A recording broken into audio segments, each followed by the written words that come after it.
एक गांव में एक बूढ़ी औरत अपनी एक छोटी सी कुटिया में अकेली रहा करती थी। गर्मियों के दिन थे, खूब गर्मी पड़ रही थी। तभी एक आदमी उसकी कुटिया के बाहर ही बेहोश होकर गिर पड़ा, तो वो तुरंत उसकी सेवा में लग गई।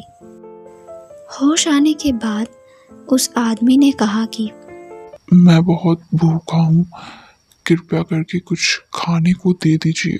ठीक है, मुझे थोड़ा सा समय दो। कुछ ही मिनट में बूढ़ी औरत ने बहुत बढ़िया बढ़िया ताजे पकवान खाने के लिए परोस दिए। वह फटाफट सारे पकवान चट कर गया। हालांकि वह एक चोर था जो दोपहर में सुनसान देखकर चोरी करने के लिए निकला था। खाना खाने के बाद चोर हैरान होकर सोचने लगा कि इसने इतनी जल्दी खाना कैसे तैयार कर लिया? माँ जी, यह बताइए, आपने इतने कम समय में मेरे लिए इतना सारा खाना कैसे तैयार कर लिया? मेरे पास एक चमत्कारी थाली है। इस थाली की मदद से मैं पल भर में जो भी चाहूँ खाने के लिए बना सकती हूँ। क्या आप मुझे वो थाली दिखा सकती हैं? मुझे यकीन नहीं हो रहा। मैं यह सब अपनी आंखों से देखना चाहता हूँ। ठीक है। वो बूढ़ी औरत अंदर गई और एक थाली लाकर रखी और कहा, मुझे सेब चाहिए। थाली तुरंत ही सेब से भर गई। चोर हैरान रह गया और उसके मन में थाली के लिए लालच आ गया।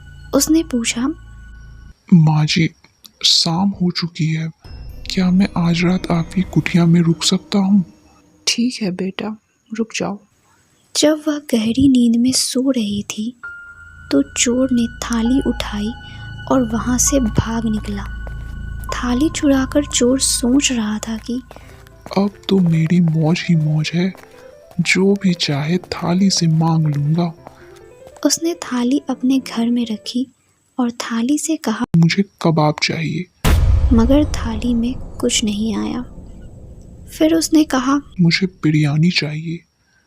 थाली अभी भी खाली थी। चोर ने कहा, सेब लाके दो। थाली में फिर भी कुछ नहीं आया। चोर को जितनी भी खाने की चीज़ों के नाम याद थे उसने सब बोल डाले, लेकिन थाली खाली की खाली ही रह गई। चोर को कुछ समझ नहीं आया तो वो तुरंत थाली लेकर उस बूढ़ी के पास गया। मैं भूल से आपका बर्तन अपने साथ ले गया था। बूढ़ी औरत बिल्कुल नाराज नहीं हुई। उसी समय उसने कई अच्छे पकवान बर्तन से देने को कहा और बर्तन में तुरंत वह आ गए। चोर फिर हैरान हो गया और अपनी उत्सुकता को रोक नहीं पाया। उसने पूछा, माँ जी, जब यह बर्तन मेरे पास था तब इसने कोई काम नहीं किया। मैंने इससे बहुत सारे पकवान मांगे मगर इसने मुझे कुछ नहीं दिया। बेटा देखो, जब तक मैं जिंदा हूँ तब तक यह बर्तन किसी और के काम नहीं आ सकता। मेरे मरने के बाद ही कोई और इसका उपयोग कर पाएगा। ये बात जानकर चोर मन ही मन बहुत खुश हुआ। अब तो मैं इस बुढ़िया का खात्मा करके इस चमत्कारी बर्तन का फायदा उठाऊंगा।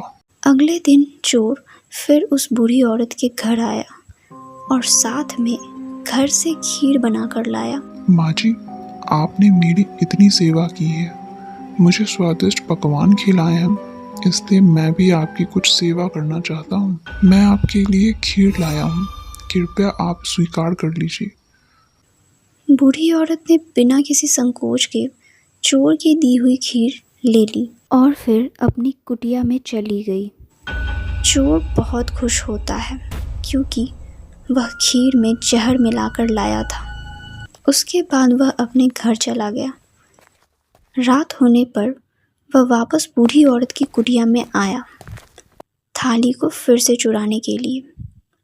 उसे पक्का यकीन था कि जहर से अब तक तो इस बूढ़ी औरत का काम तमाम हो चुका होगा। थाली चुराते वक्त बर्तनों की आवाज़ सुनकर उस बूढ़ी औरत ने आंखें खोली और उठकर चारपाई पर बैठ गई। कौन है यहाँ? चोर की घबराहट का तो ठिकाना ही नहीं रहा। वह बड़ी हैरानी से बोला, आप अभी तक जिंदा हो? क्यों बेटा, तुमने यह कैसे सोच लिया कि मैं जिंदा नहीं हूँ? मैंने दोपहर में जो आपको खीर खिलाई थी उसमें जहर मिला हुआ था। मैं तो यही सोच रहा था कि जहर के असर से आप अब तक मर चुकी होंगी। वो खीर तो मुझसे गलती से नीचे गिर गई थी, जिस कारण मैंने नहीं खाया। चोर ने निराश होकर कहा, मैं तो आपको मारकर इस जादुई थाली का लाभ लेना चाहता था, लेकिन मेरी यह इच्छा पूरी नहीं हुई। मैं इसमें क्या कर सकती हूँ? तुम्हारी किस्मत ही अच्छी नहीं है। कहो तो फिर से खाने का प्रबंध करूँ? चोर बड़ा शर्मिंदा हुआ और बोला, माँ जी, मैं तो आपको धोखे से मारना चाहता था, मगर फिर भी आपने मुझसे नफरत नहीं की। उल्टा आप तो मेरे साथ बहुत अच्छा व्यवहार कर रही हैं। यह बात मुझे बहुत ही अजीब लग रही है। बेटा, इसमें क्या अजीब बात है? अच्छाई करना मेरी आदत है और बुराई करना तुम छोड़ नहीं पा रहे। तुम अपनी आदत से लाचार हो और मैं अपनी आदत से लाचार हूँ। मैं बहुत शर्मिंदा हूँ, मुझे माफ़ कर दीजिए। बूढ़ी औरत ने उसे माफ कर दिया और अब वो चोर भी गलत काम छोड़कर ईमानदारी का काम करने लगा।